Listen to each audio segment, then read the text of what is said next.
There he is. Hello, ladies and gentlemen. There he is. We're finally back. We had a little bit of a tech thing happen. It's okay. That happens when you're on the road with a lot of gear and you're the only one running it. But we have good times. We have good times. But we're not going to have any more of a good time than we are this morning because we were lucky by fate to have NFR Round 1 winner, Jess Pope, with us today. Jess, I told you this yesterday morning at the hotel when you were walking out. I looked you dead in the eye. I said, I think you got it tonight. And you said, I'm going to try. Yeah. Humbly, he goes, I'm going to try. Then you roll into the Thomas and Mack on night one and roll a 90.5 on your first ride. How was that ride for you last night, man? Man, it was awesome. Like that's what I had planned, you know. I just had to go out and do my job, and it was fun. Like that horse it made my job easy, you know. A horse bucks, and it's what a guy wants to get on, you know. Those are the fun ones you get to ride. Yes, sir. Have you been on that horse before? I'd never been on it. I'd seen some videos and everything of it, you know, but other than that, I'd never even seen it in person that I know of. Yes, sir. Now, last year was your first NFR, right? Yep. So your first experience was out in Texas. How does it compare being out here in Las Vegas with the Thomas and Mack and the majesty of what NFR means when it's out here? I mean, like the NFR, this is what everybody dreams of, you know, or at least most rodeo people. I'd come out here and watch, like when I was in high school and stuff. I got to compete at the South Point for the permit finals in 2018, so I got to come watch a couple rounds, and it was, you know, it's a different feel out here. The atmosphere, the electrifying, and like when you think of Vegas, you think of money, bright lights, just, you know, just big things, and it's awesome. You know, like Texas was great, and I was super happy to be a part of that. You know, it was a great first NFR for me, but it is different here, and it's something I do really enjoy. I think it's awesome. Well, we really enjoy watching you, man. It started for me, I think it was, and you might help me remember, but this is the first time I met you. It was at the San Antonio Rodeo, yep. I think 2019. And I needed a media. I needed a piece of media for social. I'm running around like crazy. I was trying to do it all by myself back in the day. Yeah. But we had a mutual friend that said, hey, Jess Pope can come talk to you if you want. I said, absolutely. And you came up and you were professional and you spoke, and we just immediately, I was like, that kid's going to go places. And then you go into the NFR the next year and you clean house. You take the average. How did that feel? Man, it felt awesome. You know, that's what I had planned going in there. My goal was to win the average last year. I knew I was a good ways out of probably winning the world, so I knew if I could go in, win a round or two, win the average, that would put me in what I thought could be somewhat contingents or be right up there in the top 5. And that's what I did. You know, I took it one horse at a time. We ride these horses all year long. It's not a different set of horses when you get to the NFR. So I look at it as it's just any other rodeo. Like I'm at San Antonio or St. Paul or anywhere else throughout the year. You know, it's the same thing. It's just a lot more money here, a lot more lights, and a lot more electricity. But if I show up, do my job, just block out everything, and just take care of riding the bucking horse, then that's what happens. And it worked out really good last year, and I'm hoping it's the same this year. Yes, sir. I mean, last year was a little bit different as far as there was not a lot of rodeos going on. I think this year finally it came back a little bit. So You and Tim, y'all were on the road a lot this year. How did that feel? You know, hitting more towns, hitting more cities. Was it more what you're used to, more what you're comfortable with? I mean, like this year was more of what it had been before COVID. You know, like the year of COVID, that was definitely probably the toughest year of rodeo that anybody's ever seen. Shoot, there was only 3 or 4 a weekend. You know, like you were competing against the top 40 guys everywhere. Where on a normal year of rodeo where there's 20 rodeos going on a weekend, you know, you might find 5 or 6 guys in the top 20 there rather than just everybody grinding it out all week in and week out. And it was tough in 2020. This year it was more back to normal, and I love rodeoing. You know, it's the best job in the world, getting to drive around, see the country, fly everywhere. You know, like the people you meet and the places you see, that's what's cool, because rodeo, it's the connections that you meet during rodeo that you get afterwards. It's awesome. You know, I have friends scattered out throughout 48 states here and the lower and the main continental U.S. And so it's special. I do enjoy rodeoing, and I wouldn't want it any other way. I can see just by the smile on your face, I can tell that that's your thing and it's your passion. So I wanted to speak a little bit more on that ride last night. I realize, I mean, coming from somebody that knows rodeo a little bit, but still kind of getting into the sport as far as the dynamics of how everything works, especially here at the finals, because it's 10 Super Bowls every day. Yeah. So how does that kind of propel you, getting that big of a score, that good of a win, right before you're about to go in for the next 9 days? Does it kind of give you like this momentum Yeah, it just gives you confidence, you know. I mean, there's a reason that the 15 of us are here as bareback riders. We have a great set of bareback riders here this year. To start the NFR off for me with a round win, that really it helps the confidence, and just it makes it more exciting. You know, you're always excited when you're winning. And I got 9 more days. I'm gonna see what happens. Oh, we're gonna see what happens. So you're traveling with Tim a lot. Mm-hmm. What's your favorite Tim O'Connell story that you can tell us? So he is a mutual endorsee of Rock and Roll Denim. So, and I know you guys pal around a lot. So you can probably give me some dirt. Oh, I have a lot of stories on Tim. I would say probably my favorite Tim O'Connell story that just cracks me up every time I hear it is I think it was 2019 at Elk City, Oklahoma.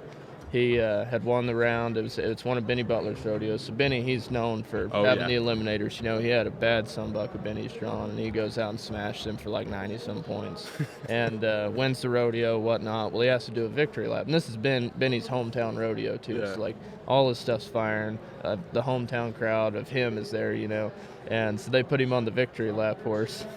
And they get to going around there. Wade Sundell, I'm pretty sure is who it was, slapped that horse on the butt.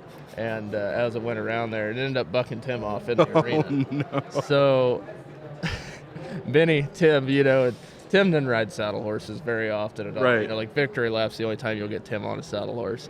And Benny came up to Tim afterwards and gave him a $5 bill and shook his hand, and he said, "Big boy, you make my buckers look good, but you make my riding horses look damn good." And I think that's my favorite Tim O'Connell story. You know, just to know Benny and all that. That's good stuff. That's great. Like he's a really funny cat, and it's cool that you guys are so close. And I guess that kind of speaks to the whole sport and your specific bareback riders. Like you guys all seem like y'all are really tight. Yeah, I mean it's a brotherhood. You know, like that's what I love about rodeo and bareback riding is I'm not competing against anybody else. I mean, in a way I am, you know, but really when it comes down to the nitty-gritty of it, I'm here to get on my bucking horse, and what I do on my horse is what I can do. I can't control what anybody else does.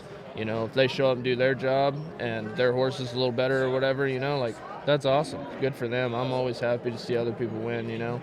But, I mean, that's what makes it special, I think, though, is we all realize that I'm not competing against Tim, or I'm not competing against Casey or anybody else. It's me and my horse, and where the cards lay are where the cards are going to lay. Yes, sir. So you're a pro athlete. I feel like I got to play a little bit of college, but it's no big deal.